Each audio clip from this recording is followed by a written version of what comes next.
Je commence par 2 versets du chapitre 5 de Saint Luc.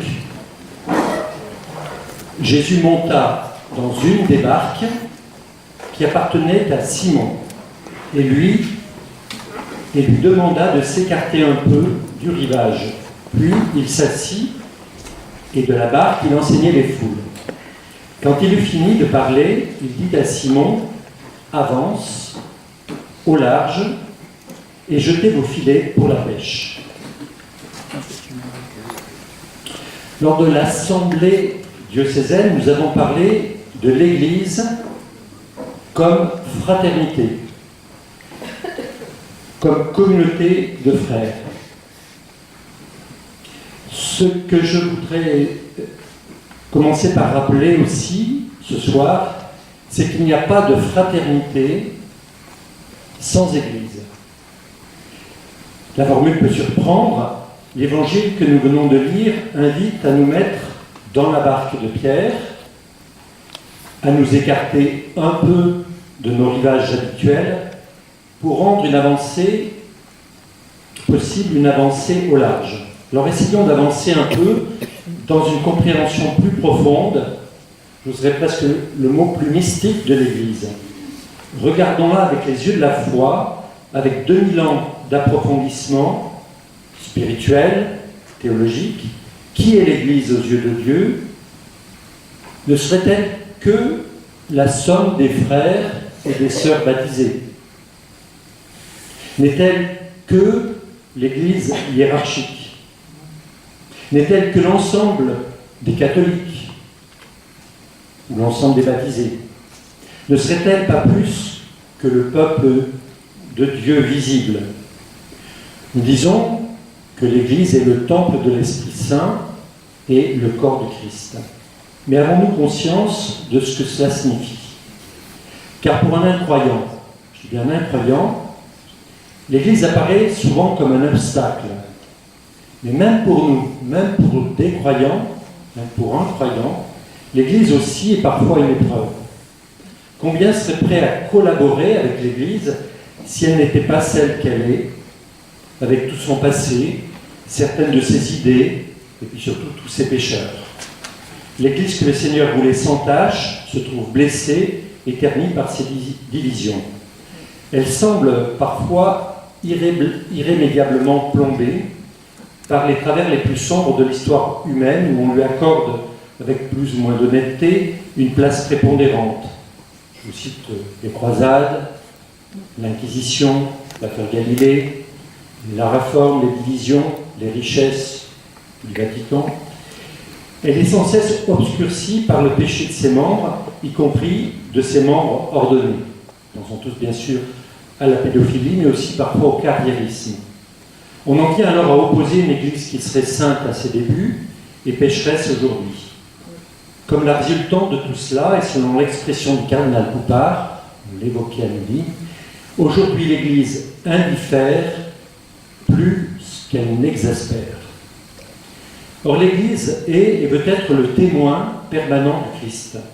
Elle est définie comme le sacrement du salut, le sacrement universel du salut, le sacrement du Christ, le sacrement de l'unité du genre humain et de l'union avec Dieu.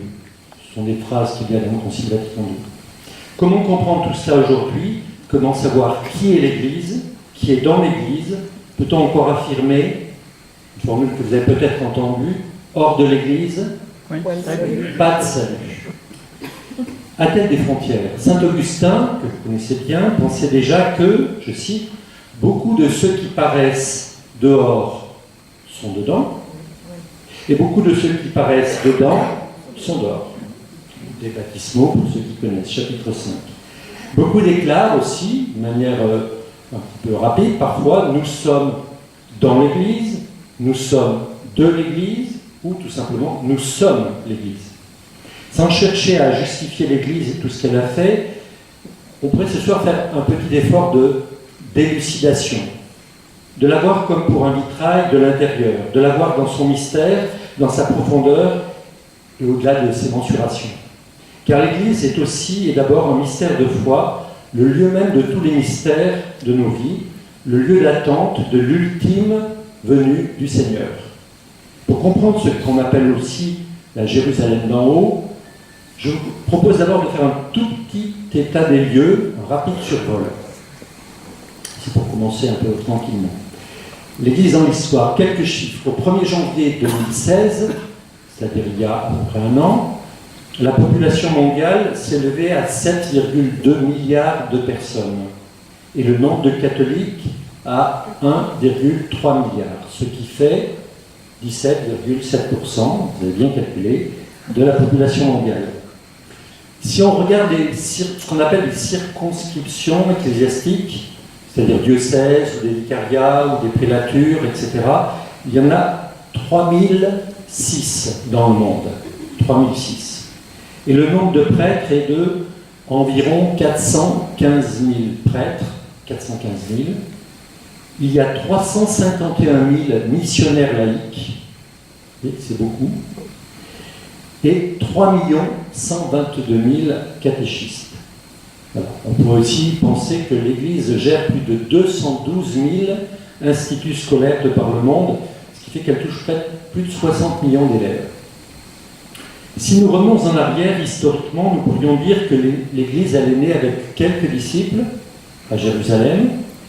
Et l'Église de Jérusalem, je cite Actes 8 ou 11, elle s'est constituée localement. Elle est contenue tout entière en son premier jour au Cénacle. Et elle s'est répandue sur toute la terre. Les églises locales vont se multiplier, en commençant par celle d'Antioche, c'est au chapitre 13 des Actes, et c'est un petit peu, excusez-moi l'expression, comme si une première cellule s'était divisée en deux avec les mêmes chromosomes. Notre église de Sens a été fondée au IIIe siècle dans la province de l'Empire qu'on appelait la 4e lyonnaise, et la liste épiscopale compte 121 ans, sans compter l'église d'Auxerre, depuis Saint-Pèlerin en l'an 258. En théologie, on dit souvent que l'église, elle existe dans chaque église particulière. Et elle existe aussi à partir des églises particulières. Et puis réciproquement, alors c'est des questions très discutées, les églises particulières existent dans l'Église catholique et à partir de l'Église universelle. Si on veut schématiser au premier millénaire, on parlait surtout des églises locales, des églises particulières, des églises diocésaines, et sous l'autorité de leur évêque, et en communion les unes avec les autres, et chacune avec l'Église de Rome et son pasteur. Au deuxième millénaire, on va plutôt parler de l'Église universelle sous l'autorité du pape. Et ainsi, peu à peu, les églises locales se sont multipliées au point de faire exister ces 3000 diocèses, églises locales dont je parlais tout à l'heure. Et d'une certaine manière, chaque église locale, c'est-à-dire la nôtre, l'église de Sens, de Sens-Auxerre maintenant, chaque église est l'église catholique. On pourrait dire l'église catholique de Jérusalem. Aucune église n'est une partie seulement de l'église catholique. On peut comprendre cela que si on sort d'une conception, je vais dire, très associative ou numérique de l'église, que si on entre dans le mystère de cette église. Et le cadre de cette intervention ne permet ni de ne pas retracer toute cette histoire de l'Église. Alors je vous renvoie, alors je vois qu'il y a le petit fascicule ici, cette frise simplement qui vous donne un petit peu le résumé de cette histoire d'Église. Mais ce n'est pas mon propos, mais je voudrais que mon propos ne soit pas trop déconnecté de la réalité. C'est pour ça que je voudrais vous dire actuellement quelques points de changement dans l'état actuel de notre société. Nous sommes, vous le savez tous, en pleine laïcisation de la société et aussi en pleine sécularisation. Ce sont deux mots très employés, très différents. Je m'explique. La laïcisation concerne le moindre rôle social de la religion dans le champ institutionnel, en relation avec l'État, en relation avec la société civile. Par exemple, on ne s'occupe plus autant des hôpitaux ou des registres d'actes d'état civil, etc. La sécularisation, elle, est une prise de distance à l'égard des normes religieuses. Et l'Église risque elle-même de se séculariser, et ça c'est une question qui serait longue à débattre. Elle risque aussi de se séculariser quand elle ne parle plus que de valeurs fussent-elles chrétiennes. Et la foi risque d'être réduite à des valeurs morales. Or, notre seule valeur, c'est Dieu, tel qu'il est révélé par Jésus-Christ. Et le décalage culturel, le décalage entre l'Église et la société grandit au point que certains parlent d'une exculturation de l'Église, c'est-à-dire de sa sortie du champ social, sa sortie du champ culturel. Nos mots, d'ailleurs, notre vocabulaire religieux, je parle des mots comme sacrement, salut, même des mots comme évêque, prêtre, diocèse, incarnation, ce sont des mots qui ne sont plus connus. J'espère que vous avez tous des enfants, petits-enfants, vous dites ces mots-là, et vous verrez tout de suite ce qu'ils répondent. Le langage de l'Église n'est plus seulement étrange, il est étranger. Plus largement, j'énumère les différentes prises de conscience ou crises que nous vivons en ce temps et que l'Église ne peut ignorer de par sa présence au monde. Je les passe, mais ils sont tellement denses.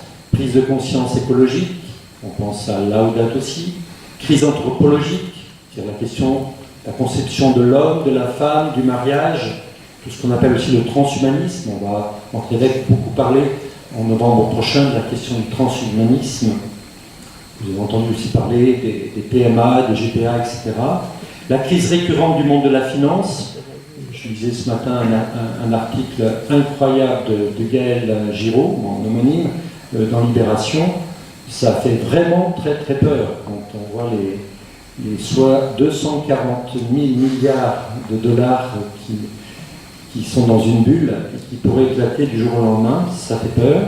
On constate aussi des disparités sociales de plus en plus visibles et insupportables, des précarités, les tensions au Moyen-Orient, le terrorisme, la crainte liée à l'accueil des migrants, etc. Dans le domaine religieux, 53% des Français se disent catholiques, mais la diversité même des 5%, je ne sais pas si on peut bien chiffrer, mais des pratiquants qu'on appelle réguliers, cette diversité, elle apparaît de plus en plus, peut-être justement parce qu'on est moins nombreux. Et de plus, l'augmentation du nombre des musulmans en France provoque un pluralisme inédit et une crise de confiance dans notre capacité non seulement de vivre ensemble, mais de bien vivre ensemble. Les religions apparaissent en raison des attentats, en raison des amalgames, comme des facteurs et des producteurs de violence, alors que l'étymologie même du mot religion exprime le lien qu'il crée au sein de la société. En ce qui concerne plus directement l'Église, elle apparaît pour certains, je vous mets une suite de qualificatifs que j'entends, fatigué, usé, divisé, folklorisé, paralysé, tout à l'heure je disais exculturé, instrumentalisé. Mais d'autres la voient simplement, plus positivement on pourrait dire, en pleine transformation. Et tous constatent un effacement progressif du socle culturel forgé par le catholicisme. Et de nouveaux seuils donc de sécularisation, d'individualisme, d'hédonisme sont franchis. Les chrétiens pratiquants sont décrits parfois comme dépressifs, ou inquiets, ou identitaires, ou alors combatifs, ou alors communautaristes. Et il y a une disproportion entre la mutation culturelle actuelle et cette surface, on pourrait dire, institutionnelle, ecclésiale, disproportion d'autant plus criante entre l'abondance de la moisson et du peu d'ouvriers dont nous disposons. Les chrétiens se disent, est-ce que c'est vrai, ou se vivent parfois comme étant devenus minoritaires, et la couverture territoriale devient difficile. La pratique hebdomadaire faiblit, le nombre des prêtres diminue, le diaconat, on peut dire qu'il stagne un petit peu partout en France, en tout cas, et les congrégations religieuses diminuent à vue d'œil. Je faisais un petit calcul hier des prêtres religieux, en un an je suis passé de 15 à 10. Ça m'a fait un petit choc en reprenant ma liste, je me suis dit, bon, voilà. Donc on est, NAIT, et on reste de moins en moins catholique. Certes, comme on l'a dit, l'antagonisme contre l'Église fait place à l'indifférence ou au simple respect, mais cela signifie aussi que les catholiques eux-mêmes en prennent et en laissent. L'Église aussi, et vous le savez, risque de devenir une juxtaposition de réseaux avec la possibilité de ne voir que nos semblables. Ça, c'est un vrai risque. On peut ne voir que nos semblables.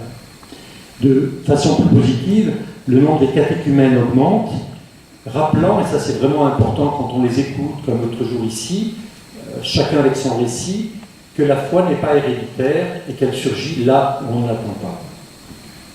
Certaines tensions idéologiques qu'on jugeait indépassables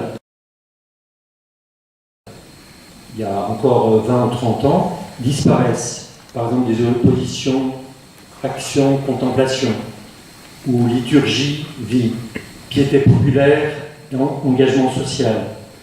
D'autres apparaissent quand même aussi au hasard de l'actualité, et il est trop tôt pour mesurer le sens historique, par exemple, du martyre du père Jacques Hamel, l'assassinat terroriste de ce prêtre catholique, donc en France, au XXIe siècle.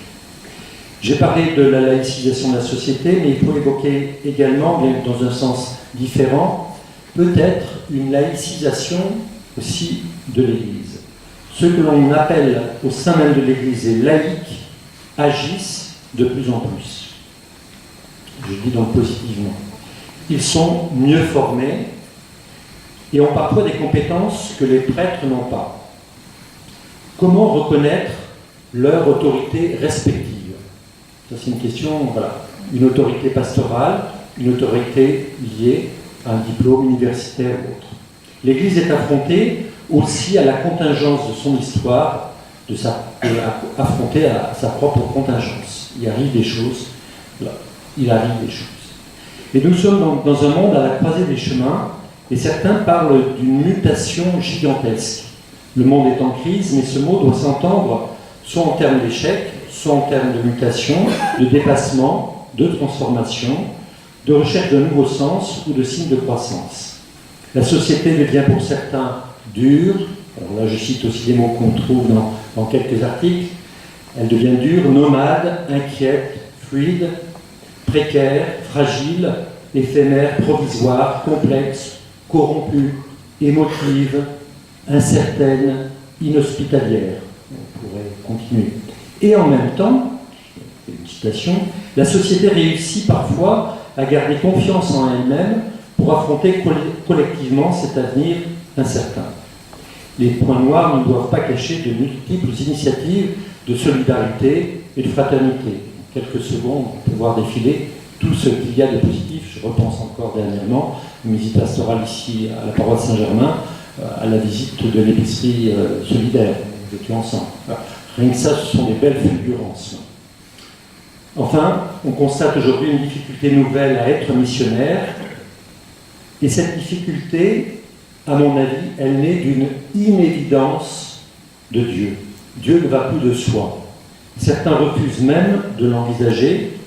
On vit sans lui, on n'en a pas besoin, Dieu n'est pas utile et donc Dieu n'intéresse pas. Beaucoup de nos concitoyens se font aussi une fausse image de Dieu ou des religions, et même parmi les croyants, beaucoup en parlent d'une manière un peu abstraite, à distance, mais pas avec confiance, dans une sorte de relation personnelle. Très rare d'entendre parler quelqu'un, par des catéchumènes de temps en temps, ou dans telle équipe, relation personnelle avec le Christ. Beaucoup de gens sont devenus méfiants par rapport à toute prononciation du nom même de Dieu. Et c'est vrai que notre impuissance face au mal, aux maladies, aux malheurs, accentue ce problème. La question de Dieu ne se pose plus, et Dieu ne pose plus question. Pour semer, il nous faut certes partir des autres, de leurs attentes. Alors on l'a beaucoup dit ça, partir de leurs attentes, mais aussi de leurs non-attentes. De leur soif de sens, mais aussi de leur non-soif, leur indifférence au sens, de leur soif de Dieu, mais aussi de leur indifférence à la question de Dieu. Alors dans cette situation, l'Église veut rester en sortie. Vous connaissez l'expression du pape François, c'est-à-dire missionnaire. Dans le Concile, un des derniers textes le dit de manière beaucoup plus juste en disant la mission n'est pas une activité prioritaire de l'Église, mais, dit Agentes, par nature, l'Église, durant son pèlerinage sur terre, est missionnaire. Par nature. Elle est donc sa raison d'être. Tout comme le Christ est l'envoyé du Père, l'Église est l'envoyé du Christ, mais l'Église n'est pas un corps d'élite. Certes, chaque membre a le devoir d'être apôtre, mais chacun peut l'être à sa manière.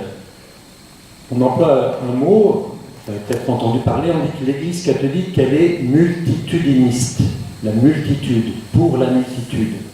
Le Nouveau Testament ne cesse de mentionner la foule, les foules. Si vous lisez bien, je fais une petite parenthèse, mais Matthieu 5, au début, on voit bien dans le discours sur la montagne que Jésus s'est adressé aux foules. L'Église catholique veut garder cette tendance multitudiniste et missionnaire. Les erreurs et les scandales du passé doivent l'aider à discerner tout au long du chemin qu'elle poursuit. Ainsi, pour être missionnaire, l'Église souhaite garder,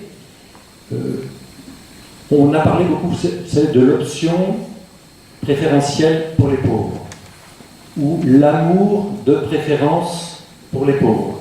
On trouve maintenant cette expression, l'amour préférentiel pour le plus faible. Elle défend donc la dignité de la personne humaine, comme vous le savez, de sa conception à sa fin naturelle, défense de l'enfant à naître, des personnes âgées, des malades, des handicapés, des migrants, des travailleurs en souffrance, des chômeurs, etc. Et l'Église, au moins dans sa volonté, c'est une autre question, mais ne veut pas choisir parmi les plus pauvres. Ils sont tous à défendre, à soutenir et à encourager. Je repense à un des premiers interviews du nouvel archevêque de Paris, en disant voilà, je ne veux pas choisir entre les migrants ou l'enfant à naître. Voilà, tous sont, on réfléchit à partir du plus faible. Ce faisant, elle s'engage tout naturellement à être une fraternité, retrouvant ce premier nom de l'Église, fraternité qui passe par de multiples formes de fraternité, de cette fraternité que Charles Foucault affirmait, je veux habituer tous les habitants à me regarder comme leur frère, le frère universel. Habituer les habitants, les musulmans, les non-croyants, les juifs, à me regarder comme leur frère, le frère universel. Et l'Église voudrait être reconnue comme une sœur universelle. Dès lors, comment comprendre et vivre l'Église?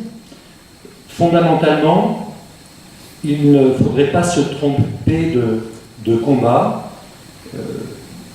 C'est aussi un théologien qui s'appelle Christophe Théobald qui le dit dans un de ses livres, L'urgence pastorale, que c'est un combat spirituel. Le combat est spirituel que nous devons devenir plus mystiques, c'est-à-dire capables d'une intelligence spirituelle, une intelligence selon l'Esprit Saint, comme l'Esprit Saint nous le suggère. Et ce soir, c'est pour ça que je voudrais un tout petit peu approfondir ce point sur l'Église. C'est mon deuxième grand point, c'est l'Église vue par elle-même. La réflexion de l'Église sur elle-même, fruit de millénaires de réflexions, de conciles, de déclarations, l'a amenée vraiment peu à peu à se définir un peu mieux, toujours un peu mieux elle-même. Ainsi, je vous rappelais précédemment qu'au premier millénaire, on parlait surtout des églises locales, en communion avec les unes avec les autres, et chacune avec l'Église de Rome et son pasteur. Au deuxième millénaire, on a surtout parlé donc de l'Église universelle, sous l'autorité du pape. Et c'est aujourd'hui son rapport au monde que l'Église, à travers son rapport au monde, que l'Église se définit et se positionne. Cette synthèse, vous le savez, elle a été faite donc, dans le grand texte qui s'appelle Lumen Gentium et le deuxième, Gaudium et Spes, qui sont un peu comme les deux volets sur l'Église. Ils ont été éclairés par de grands théologiens, vous connaissez le cardinal de Lubac, qui a fourni beaucoup de repères pour cette réflexion. Si le Concile a dû, en 1962 jusqu'en 1965, parler un peu plus de l'Église, on pourrait expliquer à partir du Vatican I qui s'est arrêté juste pour parler de l'infaillibilité du pape. Si l'Église a dû réfléchir sur elle-même, c'est que les choses ne vont sans doute pas de soi, et que l'Église doit se dire et se redire à elle-même qui elle est, et aussi permettre aux non-catholiques de le comprendre. Donc je vais prendre des points le plus simplement possible du Concile. Tout d'abord sur le mystère de l'Église comme fondement trinitaire. À force de s'interroger sur sa nature, la nature de l'Église, eh bien, l'Église en est venue à scruter son mystère. Elle est une réalité qui appartient vraiment au projet de Dieu et à la réalisation du projet de Dieu. C'est une réalité qu'on ne peut comprendre vraiment que dans la foi. Elle a certes une dimension sociologique, je donnais quelques chiffres tout à l'heure, une dimension institutionnelle, historique, mais seule la foi permet de la comprendre et de répondre aux questions « qu'est-ce que l'Église et pourquoi l'Église ?» Quand on emploie le mot mystère, cela ne signifie pas que c'est une réalité incompréhensible, c'est un mystère. Voilà, c'est un mystère. Et c'est une réalité qui appartient au projet de Dieu, qui relève de Dieu. Le mystère est premier, c'est de là qu'il nous faut partir pour comprendre l'Église sans exclure la question de l'institution. Et le Concile va dire que l'Église est à la fois mystère et communion. Elle a un mystère de communion. Saint Cyprien nous enseigne que l'Église est un peuple qui tire son unité de l'unité du Père et du Fils et du Saint-Esprit. Et cette communion est à la fois un don fait aux chrétiens, un don, et c'est aussi une tâche pour les chrétiens. Et il y a aussi une dimension qui est eschatologique, car nous demandons, comme on le fait à la messe, au Père, c'est après notre Père, de nous conduire vers l'unité parfaite. Voilà. De nous conduire vers la communion parfaite. Enfin, il y a une dimension écuménique. Les baptisés catholiques sont en communion parfaite les uns avec les autres dans l'Église catholique, mais ils sont encore en communion, alors encore imparfaite, mais avec les baptisés non catholiques. Dans le Concile, on disait une certaine communion, bien qu'imparfaite. Pour expliquer un petit peu plus l'Église, on pourrait déjà dire que c'est l'Église du Christ. Redire que l'Église se comprend à partir du Christ, de son maître et de sa tête. Comme on le dit, l'Église, elle est fille d'un événement, la mort et la résurrection du Fils, Jésus, le Christ.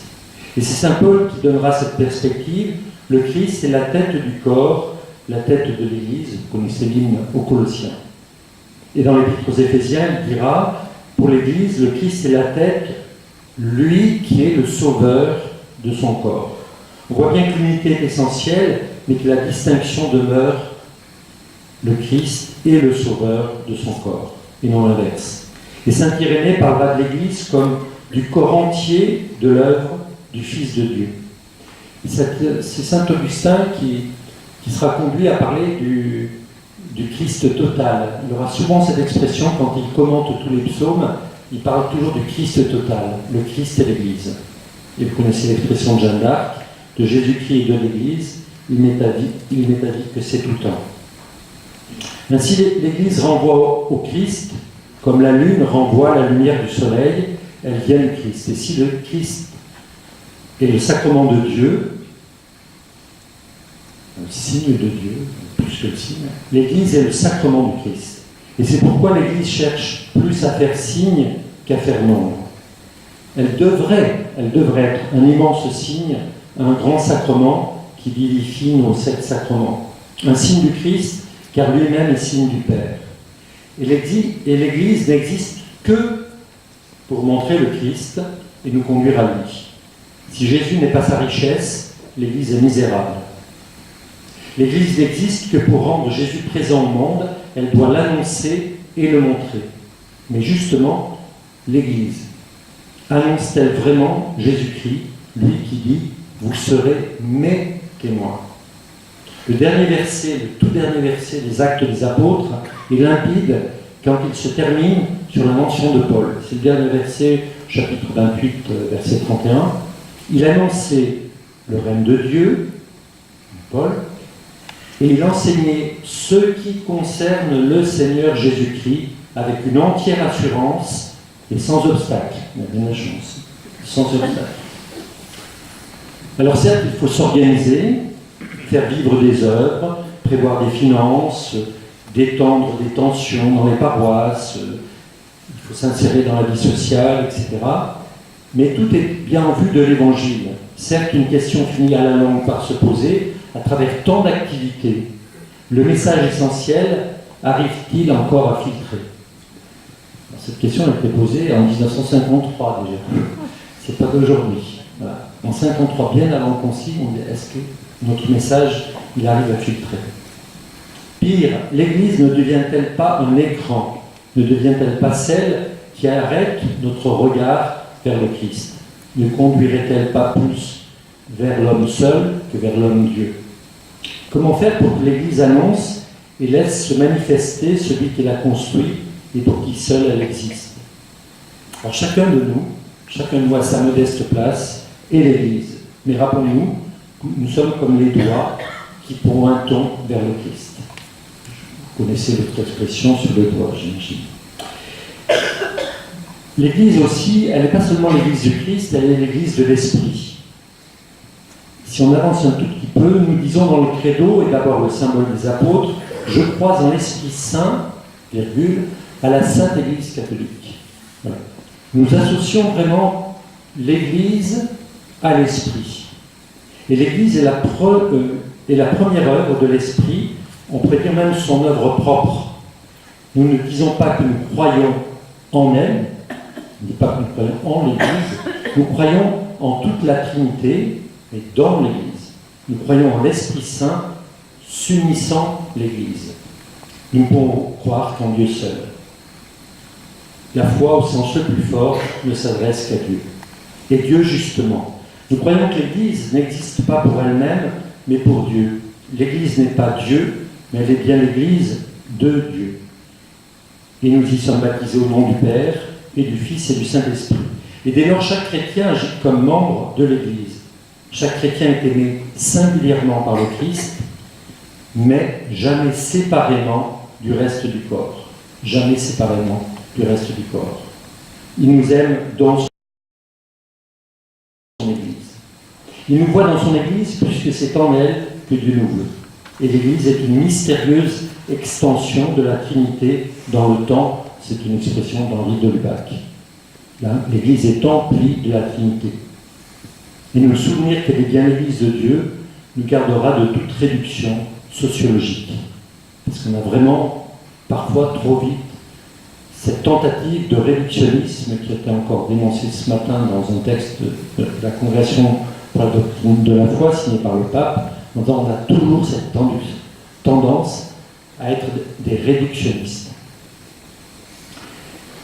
Dans le Concile, après avoir parlé de l'Église mystère et à partir de l'unité trinitaire, l'expression qui revient le plus, c'est l'Église peuple de Dieu. En considérant l'Église d'abord comme peuple de Dieu, et quand on dit peuple de Dieu, c'est les ministres et les fidèles laïcs, ensemble. On évoque d'abord ce qui est partagé par tous, au titre du baptême, puis ceux qui sont au service de ce qui est commun, donc les ministres ordonnés. L'Église n'est pas en premier lieu une hiérarchie, même si elle est très attentive aux fidèles. Non. L'Église, c'est le peuple de Dieu, peuple structuré, et dans lequel des ministres, et d'abord le ministère épiscopal, font fonction de service, sens du mot ministère. Mais il faudrait peut-être encore aller plus loin. Il y a une Église avant l'Église. L'Église existe avant la venue du Christ, avant l'incarnation. Elle est de toujours à toujours, car il ne vous aura pas échappé que ce thème du peuple de Dieu permet de situer l'Église dans la perspective du premier peuple de Dieu, Israël, dans la continuité de l'histoire du salut. Dans le livre de l'Exode, on parle de l'assemblée, c'est le même mot que Église, l'assemblée, l'Église des Israélites. Mais attention, l'Église ne remplace pas le peuple d'Israël. Alors c'est le texte de demain dans l'Évangile, vous y ferez attention, peut-être que vous avez déjà un petit commentaire, Robert. L'Église n'est pas le nouvel Israël. L'Église n'est pas le nouveau peuple de Dieu, mais comme le dit le théologien Jean-François Chiron, elle est le peuple de Dieu à nouveau convoqué.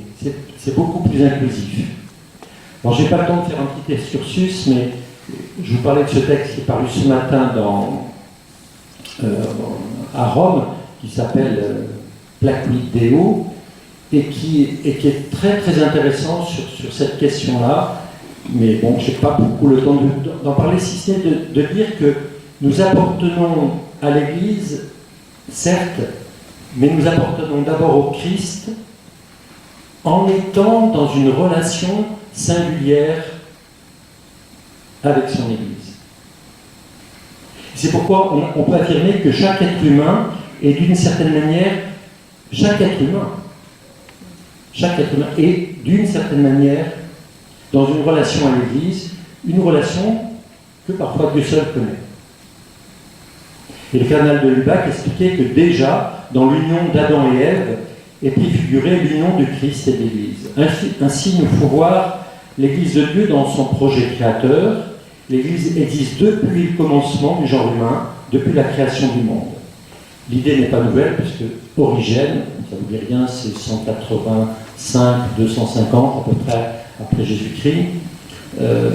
Certains connaissent Origène, enfin, on va avoir lu beaucoup de... Il affirmait déjà que l'Église était fondée non seulement sur les apôtres, mais sur les prophètes et Adam lui-même. Voilà. Et quand on a une conception de l'Église sociologique, puis là on dit non, mais l'Église déjà, voilà, depuis Adam. Voilà, donc ça c'est une question très intéressante de voir, de comprendre à partir d'une nouvelle, ce que le Christ apporte, c'est une nouvelle relation à chaque homme, en s'unissant à chaque homme, c'est aussi dans le concile. Une question un peu théologique. Voilà. Ainsi la figure de l'Église pourra passer, comme passe la figure de ce monde. La forme temporelle de l'Église pourra passer avec toute sa hiérarchie, mais le royaume adviendra quand Jésus remettra tout au Père, et l'Église, aujourd'hui, elle est simplement ce royaume en germe. L'Église étant le signe visible de la Jérusalem céleste, toutes les médiations humaines, si utiles soient-elles aujourd'hui, n'auront plus de raison d'être dans le royaume. Le Seigneur transfigurera son épouse. Alors pour finir, nous pouvons affirmer et comprendre d'autant mieux que l'Église est catholique. Car saint Cyril de Jérusalem affirme que l'Église est catholique non pas seulement parce qu'elle est universelle, c'est-à-dire universellement répandue par toute la terre, mais catholique parce qu'elle enseigne tout ce que les hommes ont besoin de connaître, parce qu'elle prend soin de toute l'humanité, parce qu'elle guérit universellement tout péché, parce qu'elle convoque tous les hommes. Elle comprend même, on pourrait dire, tous les anges et tout le cosmos. C'est encore le cardinal de Lubac. Elle n'a ni limite de temps, ni limite de lieu, elle est ouverte à tous et elle embrasse toute l'humanité. Elle s'étend à ceux d'hier comme à ceux de demain. Ne limitons jamais les frontières de l'Église à ce qu'on en voit visiblement. Et l'Église, celle que Dieu la veut, est présente dans l'Église catholique, avec peut-être une plénitude qu'on ne trouve pas ailleurs. C'est une grave question théologique, surtout avec nos frères protestants. Et pourtant, plutôt pour cela, l'Église est aussi une institution, et je pense qu'il ne faut peut-être pas avoir peur de le dire, car le problème n'est pas l'existence, à mon sens, d'une institution, mais ce qui en fait le cœur. Qu'est-ce qui fait le cœur d'une institution ? Une institution peut avoir des cœurs différents. L'institution peut être celle qui défend la liberté des personnes, ou elle peut être aussi celle qui les aliène. L'Église doit donc être bien plus qu'une institution, elle doit être une communauté de vie. On peut peut-être parler de fraternité. Et quand nous parlons de l'Église, avons-nous bien en tête cette catholicité, cette universalité géographique, cosmique de tous les temps. Et Saint Augustin ou Saint Vincent de Paul, Sainte Madeleine ou Sainte Thérèse d'Enfant Jésus, ainsi que le moindre de nos frères et sœurs, tous ceux du passé, d'aujourd'hui ou de demain, ils sont nos contemporains. Est-ce qu'on peut arriver à comprendre aussi qu'en vivant dans l'Église, nous sommes contemporains de ceux d'hier, d'aujourd'hui et de demain. Ils sont nos pères et nos frères, nos mères et nos sœurs. L'illettré rejoint le philosophe, et les chrétiens de tous les âges, de toutes les cultures, forment bien un seul peuple de Dieu. Bien plus, il nous faut voir l'Église telle qu'elle est appelée à être, dans le plan de Dieu, une, sainte, catholique et apostolique. Elle l'est par don de Dieu, elle ne l'est pas encore pleinement dans son unité et sa sainteté. Et elle ne le sera pleinement qu'à la fin des temps. Ce que je crois vraiment, c'est que depuis la résurrection du Christ, cette fin, elle est déjà anticipée.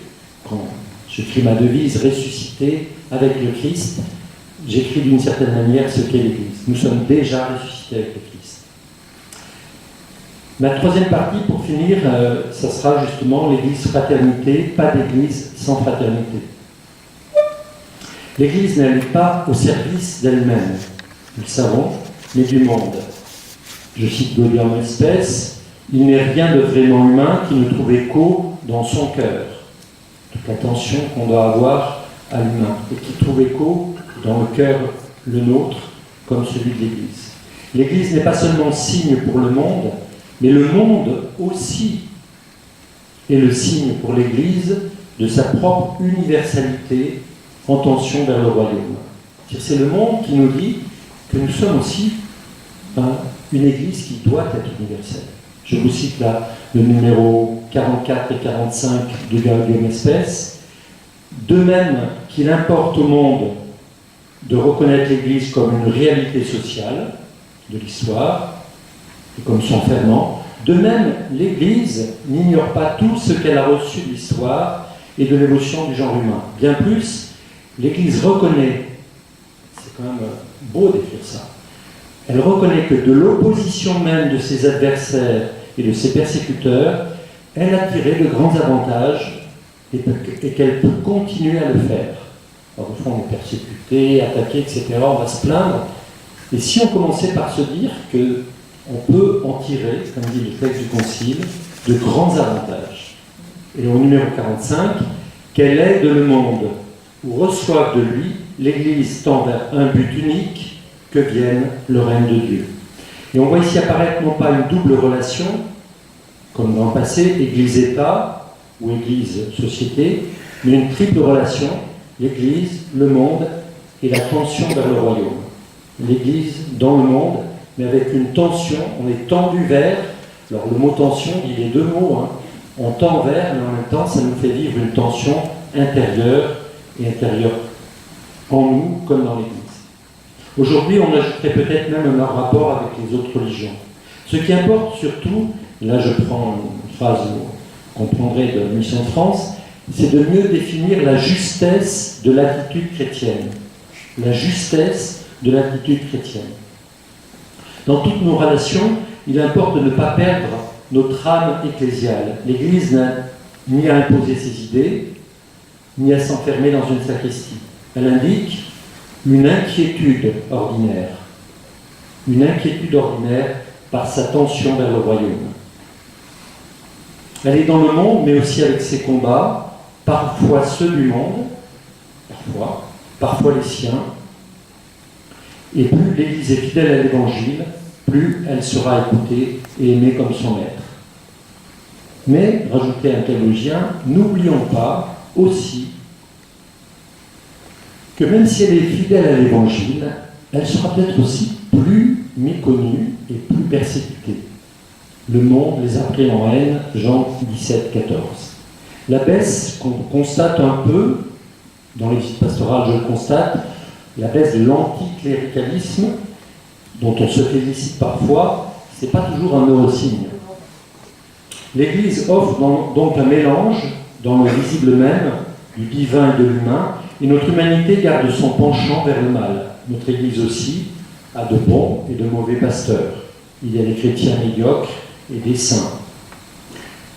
Il y a qu'à lire quelques passages du pape à la curie romaine pour se rendre compte que voilà, il se charge bien de nous rappeler qu'on est parfois tiède, médiocre, voilà, ou plus en pantoufles qu'en chaussures de marche. Voilà. Ça, c'est pour les jeunes. Nos lignes de partage, nos frontières, celles que nous on dessine entre les gens, je vais dire, ne sont pas celles que l'on entend habituellement. On a vite fait dire gauche-droite, progressiste, conservateur, on opposera l'autorité et la miséricorde, je reçois quelques lettres des fois de ce genre-là, on oppose laïc ou clerc, institution et base. L'Église, elle est mêlée, elle est une communauté mêlée, et même les plus saints sont dans une sainteté très précaire. Il y en a qu'on porte nus, compris dans des prêtres, des religieux, des saints laïcs, mais c'est parfois si plus précaire qu'on ne l'imagine. L'Église, dans ses membres, n'est jamais sans pécheur. Et beaucoup ne voient dans l'Église ni une institution civilisatrice, ni une force spirituelle traversant les âges, ni un modèle humain d'attention aux plus pauvres. Sa figure est défigurée par les péchés réels ou supposés. On la dénonce réactionnaire ou révolutionnaire. Et elle se trouve donc incomprise dans son être même, elle se retrouve incomprise dans son mystère de foi. Et elle demeure pourtant l'Église de Dieu. Et nous devons donc être des gens d'Église, des gens de l'Église. Et je dirais, c'est une expression aussi du cardinal de Lubac, je crois, avec une mémoire, mais sans mélancolie. La tradition de l'Église, comme le rappelait Benoît XVI, n'est pas une collection de choses mortes, mais le fleuve vivant dans lequel les origines sont toujours présentes. Bien plus, la tradition, c'est la présence permanente et efficace du Sauveur. Je ne suis pas sûr que tout le monde ait cette définition de la tradition. La présence permanente et efficace du Sauveur. L'Église n'est pas une répétition du passé, c'est vraiment le Christ qui s'adapte, on pourrait dire, à toutes nos situations. Alors aujourd'hui, les divergences existent dans l'Église. En politique, par exemple, les choix peuvent être pluriels parmi les catholiques, selon cette légitime pluralité des options temporelles, qu'évoquait déjà le cardinal Ratzinger. Et cette diversité existe aussi entre chrétiens. Elle a toujours existé depuis les apôtres, Pierre et Paul, Paul et Barnabé. Des théologies différentes existent depuis Jean et Paul. Mais au final, il y a Pierre qui a reçu la charge des agneaux et des brebis. Pierre qui personnifie l'Église et l'Église qui se concentre, pour ainsi dire, c'est l'expression aussi de Lubac, en Pierre. Et ce n'est pas nier le cercle que de nommer son centre.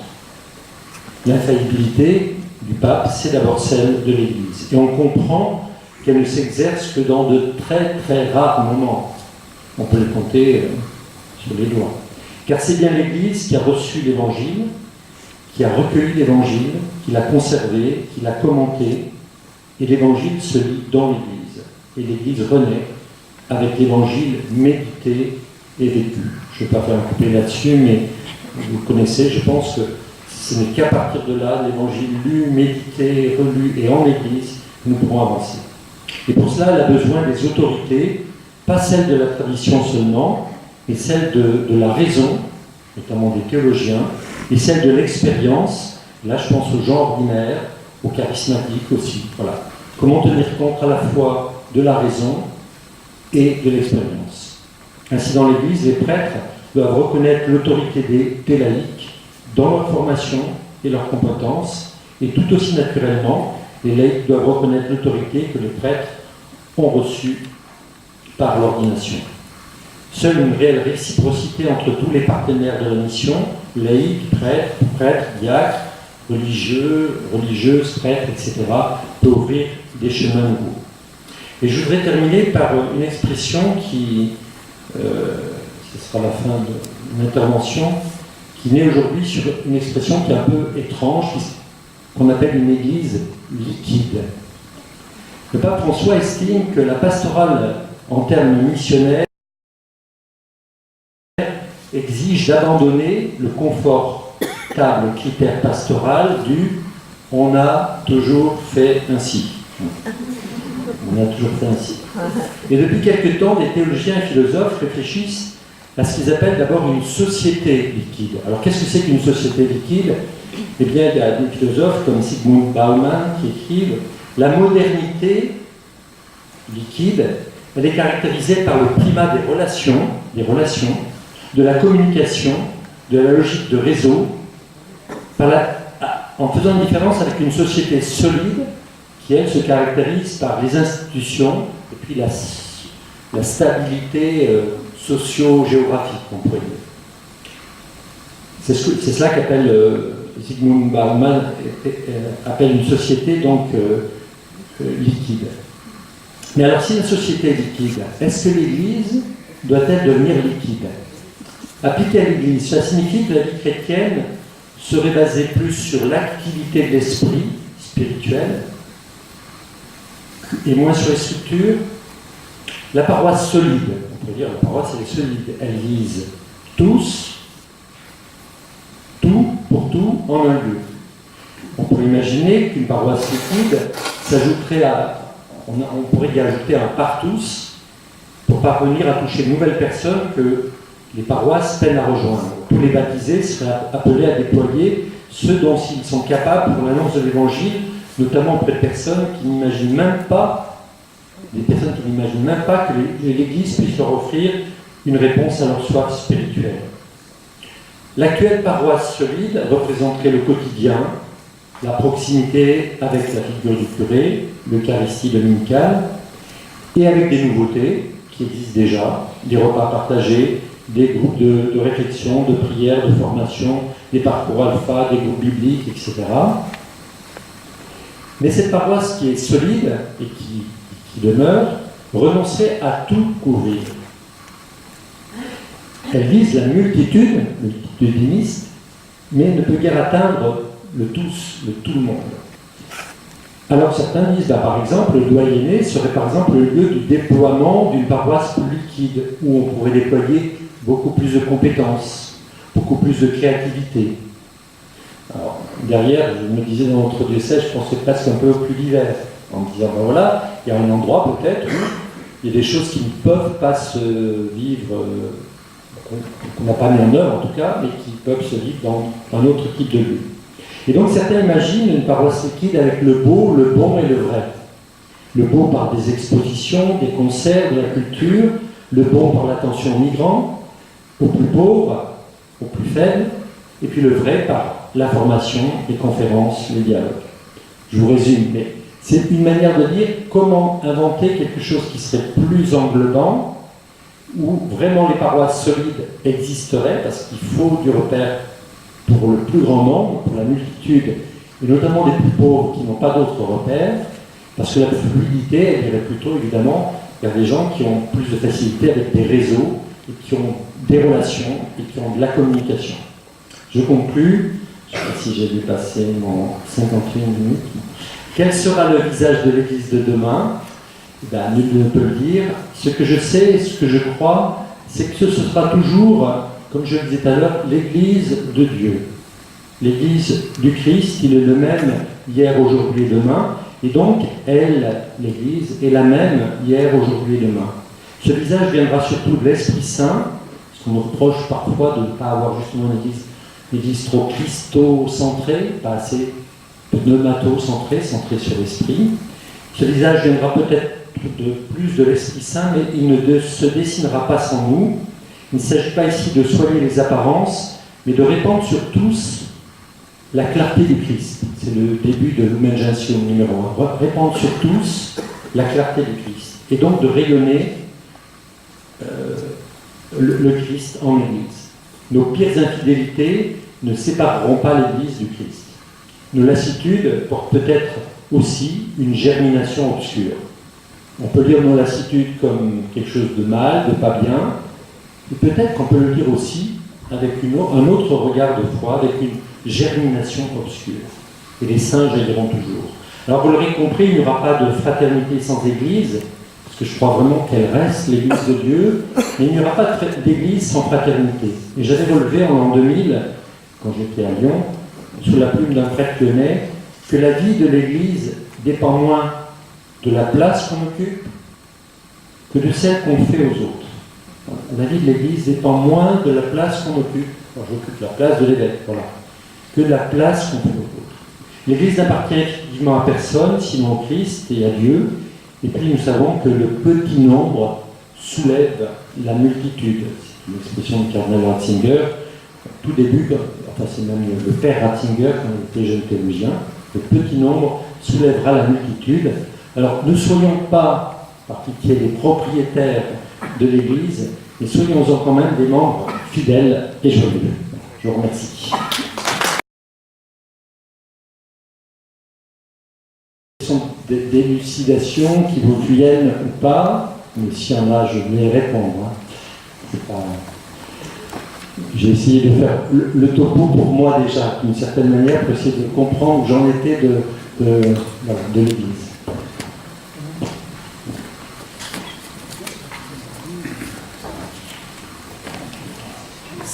Si vous voulez parler, il y a un micro qui est possible. de faire passer, si je vais le faire passer.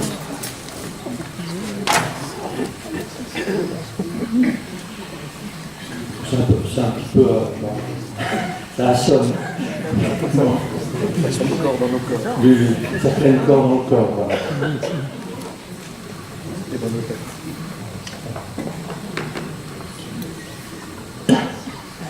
Vous verrez que la prochaine sera beaucoup plus concrète, voilà, parce qu'on a demandé justement à Dominique Fontaine, qui est donc le meunier national du Secours catholique, qui est prêtre de la Mission de France et qui est prêtre à Plessis-Saint-Georges, qui est prêtre, qui est curé d'une grande paroisse, là où il y a tous les Mickey, Disneyland et tout ça, de venir, donc ça sera beaucoup plus concret sur la fraternité. Oui, Étienne. Merci beaucoup pour votre conférence. Pour commencer, j'avais une question par rapport à la place que doit occuper l'Église de France par rapport aux autres communautés catholiques du monde. On sait que notamment que la situation n'est pas la même, notamment dans les pays du Sud, où l'Église a encore une situation sociale beaucoup plus importante. Néanmoins, on sait que d'autres pays connaissent maintenant des phénomènes de déchristianisation. Comment justement doit se positionner l'Église de France comme un modèle sur ce qui va arriver dans d'autres pays ou comme une situation particulière parmi tant d'autres? C'est une très bonne question. Peut-être qu'on l'avait évoqué l'autre jour, mais en fait, il me semble, quand je voyage un peu, j'ai quand même visité 45 pays à peu près, je suis toujours très surpris de voir que les autres sont très intéressés par ce qui se passe en France.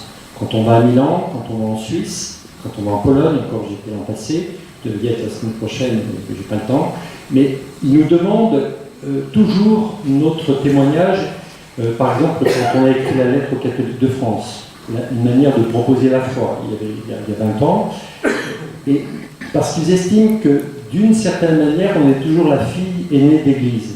C'est vrai qu'on est la fille aînée, pourquoi? Alors je le dis d'une manière un peu lapidaire simplement, c'est parce qu'on a traversé la Révolution française, on a traversé le 19e siècle, on a envoyé des missionnaires un peu partout au 19e siècle, on a traversé 1905, la loi de séparation des églises et de l'État, on a traversé les guerres, mai 68, mais on a traversé aussi des philosophes qu'on appelle du soupçon, Freud, Nietzsche, Marx, et on ne les a pas contournés, on les a toujours traversés. Moi j'ai vécu des études à une époque où il y avait la déstructuration de la pensée théologique à partir de gens comme Derrida, etc., où c'était vraiment très déstructurant pour toute notre théologie, notre manière de penser et tout. Et au lieu de contourner tout ça, tous nos théologiens autres, ils ont traversé, comme ils ont pu, voilà, mais ils l'ont fait. Et donc, ça nous donne d'une certaine manière alors ça nous a, par certains côtés, purifiés, voire amaigris, bien amaigris. Et en même temps, on peut considérer actuellement qu'on est encore très regardé parce qu'on est très très innovant. Je pense aux réseaux sociaux, bien sûr, mais pas seulement. On est innovant dans beaucoup de domaines, même caritatifs. Je pense aux catholiques, sur tout ce qui se fait, ou d'autres, avec le CCLD, sur par exemple les paradis fiscaux. Il y a sur des points où on est très très pointu. Donc on est toujours écouté ou regardé de l'étranger à cause du fait que comment vous avez fait pour traverser la sécularisation et la laïcisation qui s'est produite. On est quand même regardé. Alors après, ça ne veut pas dire qu'on se prend pour les meilleurs et les plus beaux. On n'a pas à être... je ne pense pas qu'on cherche d'ailleurs, il ne me semble pas que l'Église de France, il ne me semble pas, mais peut-être que vous pourriez en avoir une autre impression, qu'on ne cherche pas à dire... à montrer les muscles, je ne sais pas. Par contre, on est très très très écouté. Je suis allé à Rome la semaine dernière, j'ai passé 48 heures, je suis allé dans plusieurs congrégations, on est vraiment très très écouté. Mais il y a d'autres qui ont peut-être réponse, madame, peut-être rajouter un mot. Je n'ai pas tout dit, mais allez-y. Pour avoir précisément habité l'étranger, ce qui nous a le plus frappé, nous, la façon dont on regarde l'Église de France, c'est la participation des laïcs. Oui, par des exemple. pays aussi propres que l'Italie, puisque c'est le dernier pays où nous avons invité, d'autres que des pays, enfin, même encore l'Espagne, ou même la Belgique. C'est impressionnant. Et c'est plus que ça, c'est une sorte de mise en œuvre petit à petit du concile qui se fait, qui n'est pas fini à mon avis, mais qui petit à petit se fait et qui est vraiment très regardé. Voilà, très regardé. Et puis on continue d'être inventif, hein, mais en même temps, il y a des moments où on peut se planter. Hein. Il y a quelqu'un qui voudrait...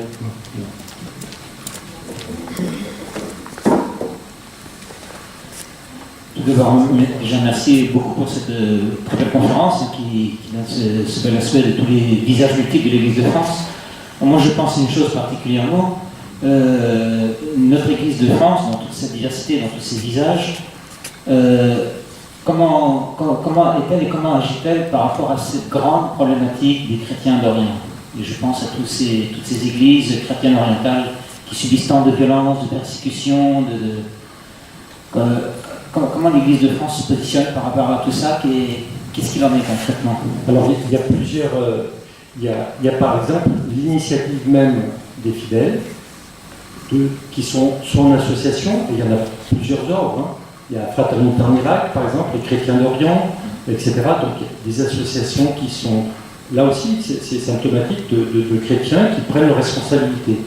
Et puis nous, au niveau de la conférence épiscopale, on a invité dernièrement des évêques venant de là-bas, pour qu'ils nous donnent leur témoignage. Le dernier a été très, très, très émouvant et puis fort, vraiment très fort. Il a été très, très longuement applaudi, ce qui est assez rare. Et on a eu aussi une très bonne intervention de Monseigneur Pascal Beniche, qui est responsable de tout ça, et qui suit de très près. Donc notre manière à nous, Église, en France, de France, peu importe, c'est de consacrer aussi des gens à temps plein pour ce souci-là. Et par exemple, l'initiative qu'on a prise par rapport à l'Irak seulement, c'est de dire qu'est-ce qu'on va donner comme cible. On n'est pas si riche que ça, on n'est pas l'Allemagne, on n'est pas l'Italie. Et on s'est dit, on va financer les étudiants. Pourquoi les étudiants? Parce qu'en finançant les étudiants, c'est une manière de dire on aide la jeunesse, on y croit, et on aidera ce qui reste sur place. Parce qu'ils puissent être des médecins, etc. Voilà. Donc c'était un peu de l'ordre du symbole, du signe pour le coup. Hein. On ne faisait pas des nombres de chiffres de dollars ou d'euros envoyés, mais c'était un signe qu'on a perduré, et en y associant évidemment les fidèles de nos diocèses qui le souhaitaient. Donc il y a à la fois des initiatives de l'Église, j'allais dire peuple de Dieu, des initiatives qui viennent un peu plus de la hiérarchie, si on veut, ou de l'épiscopat, mais qui rejoignent en même temps. Voilà. Et puis on a des dialogues constants. Moi je connais bien l'archevêque maronite de Damas, Samir Nassar, qui a échappé il y a 15 jours à une bombe tout simplement parce qu'il est allé aux toilettes et puis la bombe elle était tombée entre-temps. Voilà, c'est terrible, je reçois la lettre, vous la lisez parce qu'il l'a mis après sur les réseaux. C'est vraiment un martyr depuis 7 ans que ça dure. Hein. C'est vraiment 7-8 années très très très très très de prier pour eux, vraiment. Voilà, mais le problème souvent qu'on a dans l'Église catholique en France, c'est qu'on nous demande beaucoup, alors qu'on n'a souvent pas tous les moyens qu'il faudrait. Voilà. Alors, Dieu sait si les questions sur les migrants ces derniers temps, on me demande. On a accueilli du côté de Bénaud, on en accueille encore à Charny, on en a du côté de Sens, ici on a à Tonnerre, etc. Voilà, et en même temps, on est limité aussi. On est que, voilà. Donc c'est des fois, peut-être que certains disent, vous ne savez pas assez vous vendre, au sens de dire, de montrer que rayonner un petit peu ce visage du Christ qui prend soin de l'humanité, hein, bon samaritain. Ah oui, on ne fait pas de marketing, voilà. Et puis, il vaut mieux qu'il y ait le cœur que la com, comme on dit, faire de la com.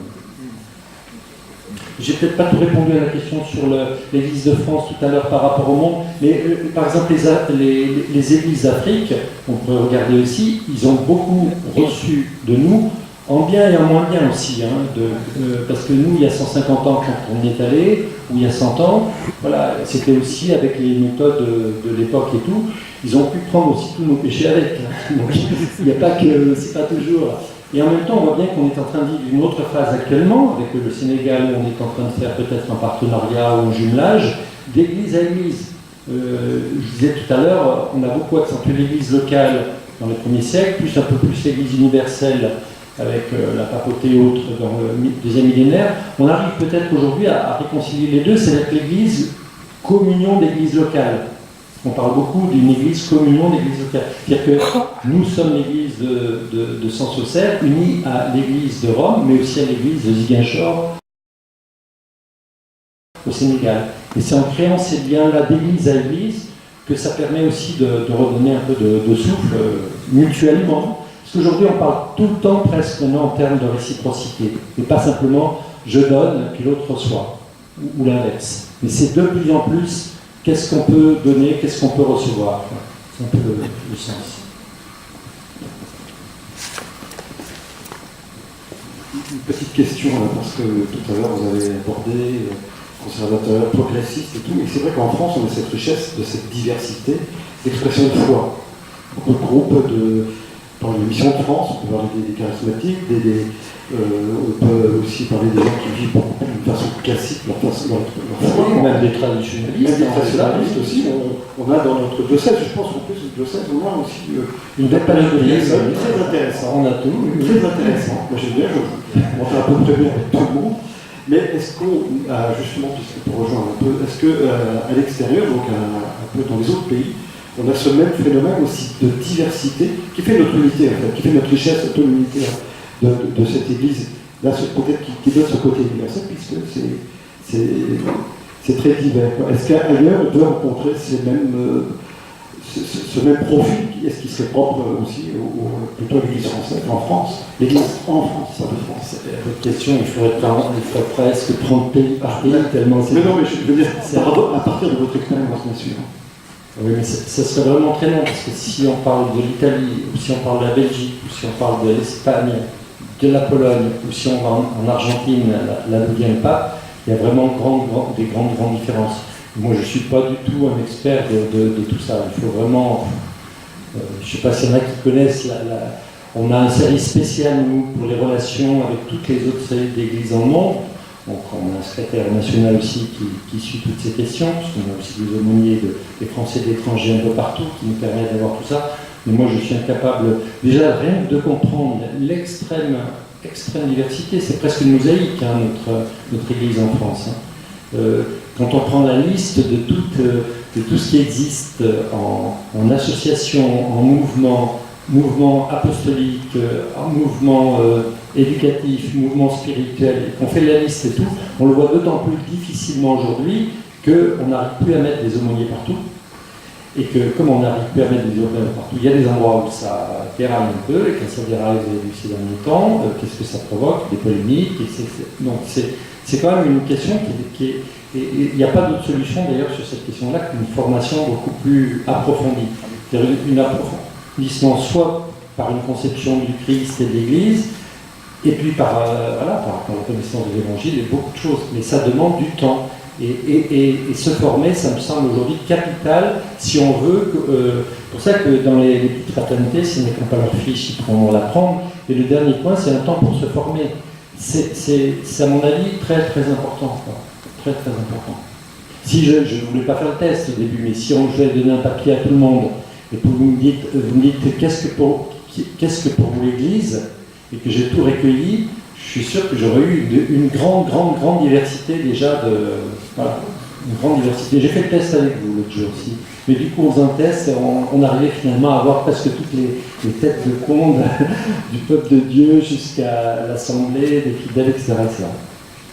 D'accord.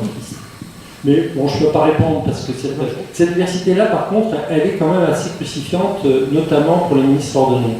Parce qu'on a un ministère quand même qui est de communion, c'est quand même rassembler dans l'unité, d'une certaine manière, les enfants de Dieu dispersés. C'est Christ qui le fait, mais il y a aussi quand même l'image du pasteur, du berger, qui va chercher la dernière et qui va chercher celles qui sont déjà rassemblées mais qui ne s'entendent pas forcément.